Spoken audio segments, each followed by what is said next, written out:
اعوذ باللہ من الشیطان الرجیم بسم اللہ الرحمن الرحیم اللہم صلی علی محمد وعلی آل محمد۔ وہ تمام لوگ جو کہ اس ٹائم اپنا کوئی نہ کوئی گول اچیو کرنا چاہ رہے ہیں، اس کے لیے درود پاک کی منتیں بھی مانی ہوئی ہیں، درود پاک بھی پڑھ رہے ہیں۔ میرا آپ لوگوں سے ایک سوال ہے جو میں نے لاسٹ ٹائم بھی ویڈیو میں کیا تھا، جس میں نے واقعہ سنایا تھا کہ فرض کریں اگر ایک فرشتہ آپ کے پاس آئے اور کہے کہ جس بھی چیز پہ ابھی تم صبر کر رہے ہو، تمہارے پاس دو آپشنز ہیں، یا تو تمہیں سب کچھ مل جائے دنیا میں اور آخرت میں تمہارے لیے پھر اتنا ٹھکانہ نہیں ہے جتنا دوسری آپشن میں ہے، پھر وہ چیز نہیں ہے، بس پھر تمہیں دنیا میں ہی سب سمجھو مل گیا، اور دوسری آپشن تمہارے پاس یہ ہے کہ یہاں پہ صبر کر لو، جیسا ابھی چل رہا ہے ویسے ہی چلنے دو، اللہ کا شکر ادا کرو اور آخرت میں تمہیں سب مل جائے گا۔ تو آپ کیا چوز کریں گے؟ اب یہاں پہ اگر آپ کا جواب آخرت ہے تو میں چھوٹی سی ایک بات ایڈ کرنا چاہتی ہوں۔ ابھی آپ لوگوں کی لائف میں جو بھی چل رہا ہے، جس میں آپ اپنے گولز کو اچیو کرنے میں صبر کر رہے ہیں، ہمیں وہ جو صبر ہم کر رہے ہیں نا، اس صبر کا بھی اجر مل رہا ہے۔ ابھی کوئی فرشتہ آپ کے پاس نہیں آیا۔ قرآن پاک میں اللہ تعالیٰ نے 3 طرح کے لوگوں کا بھی ذکر کیا ہوا ہے۔ ایک وہ انسان جو دنیا صرف مانگتے ہیں تو اللہ انہیں دنیا دے دیتا ہے، ایک وہ انسان جو آخرت مانگتے ہیں، اللہ انہیں صرف آخرت دے دیتا ہے، اور ایک وہ انسان جو دنیا آخرت دونوں مانگتا ہے، اس کو پھر دونوں ملتا ہے۔ تو یہاں ہمیں انڈرسٹینڈ کرنا چاہیے کہ ابھی تو چلے فرشتہ آیا نہیں نا، اس نے ایسی قواعد سنائی، تو پھر پریشانی کس بات کی ہے؟ اگر آپ کو صبر ابھی کرنا پڑ رہا ہے تو سوچیں کہ جنت میں آپ کو سب مل جائے گا، لیکن وہی حقیقی زندگی ہے، یہ تو محض دھوکہ تماشا ہے۔ تو جیسے ابھی چل رہا ہے اس کے اوپر صبر و شکر سے چلیں اور اس حدیث کو فالو کر لیں۔ دنیا ذلیل ہو کر آپ کے پاس آئے گی، میں نہیں کہہ رہی حدیث کے لفظ ہیں کہ دنیا ذلیل ہو کے آپ کے پاس آئے گی، اس کا مفہوم کچھ یوں ہے کہ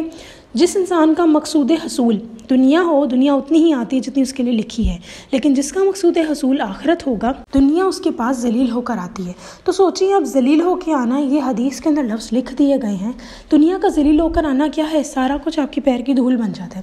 اکثر اوقات کیا ہوتا ہے، جس چیز کو ہم شدت سے مانگ رہے ہوتے ہیں مل جاتی ہے تو اس کی قدر وہ نہیں رہتی جو پہلے تھی، اور جتنی زیادہ شدت سے ہم اس کو مانگ رہے تھے، یہی وجہ ہے کہ ہم سے پھر وہ نعمت چھن بھی جاتے ہیں، ہم اس کی قدر نہیں جب کرتے۔ اس دنیا میں کسی بھی چیز کی آپ قدر نہیں کریں گے نا جو اللہ تعالیٰ نے نعمت آپ کو دی ہے، پھر چاہے وہ رشتے ہوں، چاہے وہ کوئی مال اسباب ہو، چاہے وہ کھانا ہو، وہ سب چھن جائے گا آپ سے۔ اسی لیے آپ لوگ اپنی زندگی کا جو مقصد ہے وہ آخرت بنائیں۔ اچھا، یہاں پہ ایک اور چیز بھی ایڈ ہو جاتی ہے، اگر آپ کی تھاٹس ایسی ہیں کہ چلو جی دنیا کو ذلیل ہو کے لے کر آنا ہے اپنے پاس، تو بس بھی اب ہم آخرت کو حصول بنا لیتے ہیں، ایسی نیت سے آپ شروع تو کر لیں، لیکن وہ کیا ہوتا ہے کہ پھر آپ کا دنیا پہ ہی فوکس رہے گا اور وہ تھوڑا مشکل ہو جائے گا اچیو کرنا جلدی۔ لیکن جب آپ کا 100% بس مقصد ہی آخرت ہے تو پھر کیا ہوگا آپ کے ساتھ؟ آپ ریلیکس ہو جائیں گے اور دنیا واقعی ذلیل ہو کر آپ کے پاس ہے، کیوں؟ احادیث کی کوئی بات جھوٹی نہیں ہے۔ ایون قرآن پاک میں بھی اللہ تعالیٰ نے فرمایا جو لوگ پرہیزگار ہوں گے، نیک کام کریں گے، تو آپ آخرت کا حصول بنائیں گے، اپنے آپ کو زندگی میں ایک مقصد آخرت کو بنائیں گے تو آپ لوگ پرہیزگار بن سکیں گے نا۔ جب آپ پرہیزگار بنیں گے تو واقعی ایسا ہی ہوتا ہے کہ آپ کے پاس جو ہے نا دنیا اور آخرت دونوں میں آپ کے لیے خوشنودی ہے، جیسے قرآن پاک میں بیان ہے، اور نہ قرآن پاک میں جھوٹ ہے معاذ اللہ، اور نہ ہی احادیث میں، دونوں سچ کی گواہی دیتی ہیں اور ہمیں ان دونوں کو ہی فالو کرنے کا کہا گیا ہے۔ تو ابھی جو چیزوں پہ آپ کو صبر کرنا پڑ رہا ہے یا جو ابھی آپ کو کچھ نہیں مل رہا، اس میں ایک سچویشن انڈرسٹینڈ کر لیں کہ کہتے ہیں نا کہ حدیث ہے کہ تھکاوٹ بھی ہوتی ہے نا، رات کا جب ہم بستر پہ سونے لگتے ہیں اور ہلکی سی تھکاوٹ بھی ہو جاتی ہے، اس پہ بھی ہمارے گناہ معاف ہو جاتے ہیں۔ تو پھر پریشانی کس بات کی ہے جب اصل زندگی آخرت کی ہے؟ ہاں میں جانتی ہوں کہ دنیا میں کیونکہ ہمارے سامنے دنیا ہے، ہمارے گولز یہاں پر ہی ہیں، ہم نے وہ مقام نہیں دیکھا، یہی وجہ اولیاء اللہ وغیرہ جو ہوتے ہیں، اللہ تعالیٰ کے نیک بزرگ ہیں، ہمارے جو انبیاء کرام انہوں نے آخرت دیکھی ہوئی ہے، انہوں نے دیکھا ہوا ہے سب کچھ، اسی لیے ان کے لیے دنیا اب کسی خاص قسم کی نہیں ہے، کوئی اس کی اہمیت نہیں ہے اس دنیا کی ان کے سامنے۔ جیسے کہ ہمارے جو حضور پاک صلی اللہ علیہ وآلہ وسلم کے شہزادے تھے، نواسے، ان کے یعنی آل محمد صلی اللہ علیہ وآلہ وسلم، ان کی جو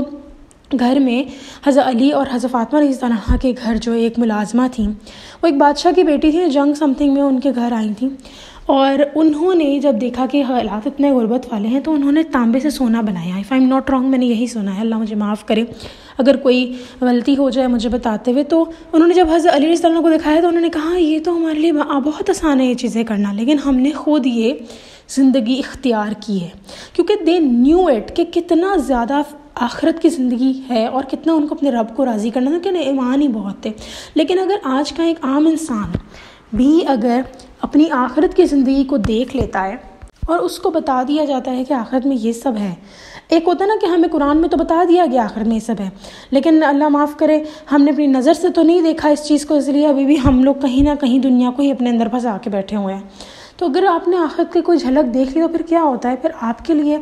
وہی سب کچھ ہی ہے، پھر اس کے لیے پھر آپ کو دنیا بہت حقیر سی لگنے لگ جائے گی، کوئی نہ کوئی حوصلہ آپ کو مل جائے گا۔ اللہ تعالیٰ کے پلانز ہمیں نہیں پتہ کیا ہے، ہمیں نہیں پتہ اللہ تعالیٰ کس طریقے سے ہماری زندگی کو چلا رہے ہیں، اور اگر کہتے ہیں اگر آپ کو پتہ لگ جائے نا کہ اللہ تعالیٰ کس طرح آپ یہ کام بنا رہے ہیں، کس طرح وہ ہوتا ہے نا کبھی کبھی خدا نخواستہ ہمارے ساتھ کہ ہم لوگ کسی جگہ جا رہے ہوتے ہیں، کسی حادثے سے بچ جاتے ہیں یا کوئی چیز ہو جاتی ہے، ہم اللہ کا شکر ادا کرتے ہیں، بالکل ویسے ہی ہماری آنکھوں نے دیکھا نہیں ہے کہ کیا کیا واقعات ہیں ہماری زندگی میں جو اللہ تعالیٰ ہمیں ان سے بچا رہے ہیں۔ ایک بہن اپنا واقعہ شیئر کرتی ہیں کہ اس سے پتہ لگتا ہے اللہ تعالیٰ جو بھی کر رہے ہیں بہترین ہے۔ کہتی ان کا ایک جگہ رشتہ ہوا اور پسند کی شادی تھی، لیکن وہاں پہ رشتہ ان کا ٹوٹ گیا، اور جب وہ کہتی ہے ٹوٹا رشتہ تو وہ بہت اپسیٹ ہو گئی، بہت پریشان ہو گئی، کیونکہ ان کو تھا کہ شاید ان کے اکارڈنگ وہ لڑکا بہت اچھا تھا، اور ان کو وہ کافی زیادہ اس چیز پر بہت اسٹریس آؤٹ ہو گئی۔ لیکن کچھ ہی ٹائم بعد جب ان کی دوبارہ شادی ہوئی تو انہوں نے کمپیریزن کیا اور سوچا کہ جو اب میری جس انسان سے شادی ہوئی ہے اور جس سے پہلے ہونے جا رہی تھی، ان دونوں میں زمین آسمان کا فرق تھا، کیونکہ وہ کہتے ہیں نا کہ جب تک آپ نے اچھی چیز آپ کو ملی نہیں ہوتی تب تک آپ اس کا موازنہ نہیں کر سکتے اسی کی جیسی بری چیز کے ساتھ۔ تو وہ کہتی ہیں جب انہوں نے موازنہ کرنا شروع کیا، انہیں پتہ لگا کہ واقعی جو اب میرے پاس ہے وہ بہترین ہے، اس پہلے والے لڑکے میں تو یہ ساری عادتیں تھیں ہی نہیں، اور جو تھیں وہ کس حد تک خطرناک تھیں کہ ہمارے رشتے کو وہ کتنا زیادہ توڑ سکتی تھیں، اور شاید اب اگر میری سے شادی ہوئی ہوتی بھی تو کتنا زیادہ میں مشکل والی زندگی گزار رہی ہوتی۔ تو اللہ تعالیٰ جو کرتے ہیں بہتر کرتے ہیں، اللہ تعالیٰ کے ہر فیصلے اس ٹائم ہم سمجھ نہیں پاتے، ہم پہ قرب ہوتا ہے، ہم پہ پریشانی ہوتی ہے، ہمیں مشکلات ہوتی ہیں، ہم اتنا سر دے کے رو رہے ہوتے ہیں، لیکن اس ٹائم اللہ تعالیٰ کی جو مصلحت ہوتی ہے نا وہ بہترین ہوتی ہے۔ میں اپنی لائف کا چھوٹا سا واقعہ شیئر کرتی ہوں۔ میرا اب تو خیر اس بات کو بہت ٹائم ہو گیا، لیکن پھر بھی چلیں، میرا نا ایک بورڈ کا پیپر تھا انٹر کا، یعنی فرسٹ ایئر کا کالج میں، اور میتھس کا پیپر تھا۔ ہوا کچھ ہی اس دن میری بہن کی بیٹی پیدا ہوئی، اور ہم لوگ سب لوگ ظاہر ہے اس کی جو باقی بچے تھے وہ میرے پاس تھے، اور میں ہی چھوٹی خالہ ہونے کے ناطے بچوں کو سنبھال رہی تھی، پیپر کی تیاری بھی کر رہی تھی۔ بچے زیادہ تنگ کرنے والے نہیں تھے ایسے ہی بولوں، لیکن ہوا کچھ یوں کہ اس دن جب ہم اس کی ظاہر شام تک اس کی بیٹی کو دیکھنے کے بھی ہسپتال جانا تھا، ہم لوگ ہاسپٹل گئے، تو وہاں پہ واپسی پہ کیا ہوا کہ میرے بھائی نے فیصلہ کیا کہ ہم لوگ ڈنر کر کے واپس آئیں گے، اور میرے بھائی کو اکثر اوقات باہر کا کھانا پسند نہیں آتا، لیکن انہوں نے کہا کہ چلو ہم ڈنر کر کے آئیں۔ اب جب وہ ڈنر کرنے کے لیے آئی، میں جو کہ خود ڈنر کی بہت شوقین، میں نے کہا بھائی آج ڈنر نہیں کرو، میرا میتھس کا پیپر ہے۔ خیر بھائی کو بھوک لگی تھی، بھائی نے کہا نہیں ہم ڈنر کریں گے۔ ڈنر کر لیا گیا، گھر جا کر مجھے کچھ سمجھ نہ آئی، پیپر میں تو تیاری میں تو وہی تھا کہ 4 گھنٹے رہ گئے ہیں، 12 بجے سو جاؤ، 1 بجے سو جاؤ، اور میں کہوں میں کس طریقے سے سب کچھ کروں گی، بس کیا تھا میں نے سجدے میں سر دیا اور میں رونا شروع ہو گئی، اور میں کہتی ہوں کہ اگر یہ سارا ایونٹ نہ ہوا ہوتا شاید میں سجدے میں سر دے کے نہ روتی، اللہ سے نہ التجا کرتی اللہ تعالیٰ میرا پیپر اچھا نہ کرواتے۔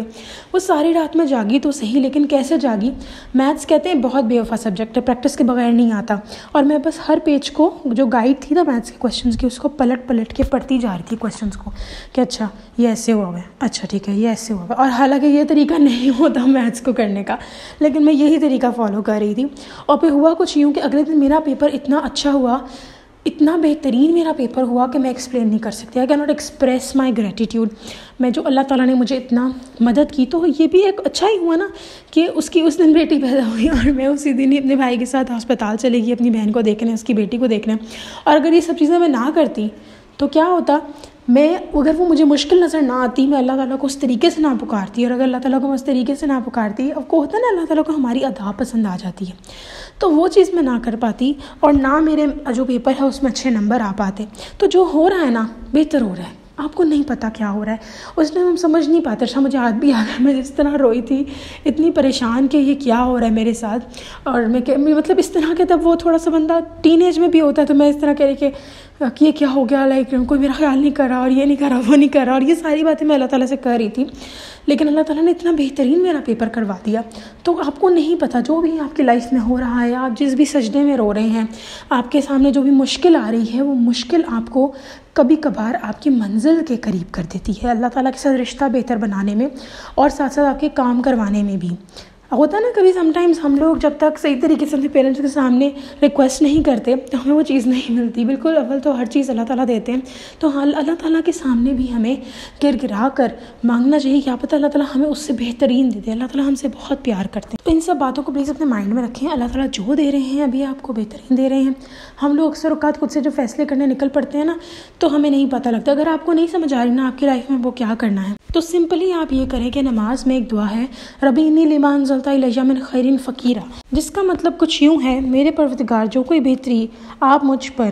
اوپر سے نازل کر دیں میں اس کا محتاج ہوں. تو یہ سوچیں کہ اللہ تعالیٰ سے ہم کتنی اچھی دعا کر رہے ہیں. ایک پیغمبر کی دعا تھی, اور میری دعا ہے کہ اللہ تعالیٰ ہم سب کی تمام مشکلات پریشانی دور کرے. اسی طریقے سے آپ اس طرح مانگ لیجئے دعا, اور آپ دیکھیں گے کہ آپ کے لیے کتنی آسانی اللہ تعالیٰ کر دیں گے. اور یہ جو آسانی ہوگی نا, یہ آپ کے لیے آپ کی ہر طرح کی چیز. ایک یہ دعا اور ایک اور ہے, اللہم انی اسألک العافیہ. حضور اکرم صلی اللہ علیہ وسلم نے سکھائی تھی کہ اتنی چھوٹی سی دعا ہے, اس میں آپ بس اس کو مانگ لیں تو آپ کی ہر جو ہے وہ چیز میں عافیت ہو جائے گی. اولاد میں, مال میں, دولت میں, غرض کوئی بھی چیز ہے اس کے اندر عافیت ہو جائے گی. اللہ تعالیٰ سے دعا کرنی چاہیے. اللہ تعالیٰ ہمیں اپنے عذاب و قہر سے, آزمائشوں سے دور رکھیں, اپنے حفظ و امان میں رکھیں, اور ہمارے لیے آسانیاں کریں. انشاءاللہ نیکسٹ ویڈیو میں پھر حاضر ہوں گی. تب تک کے لیے اللہ حافظ.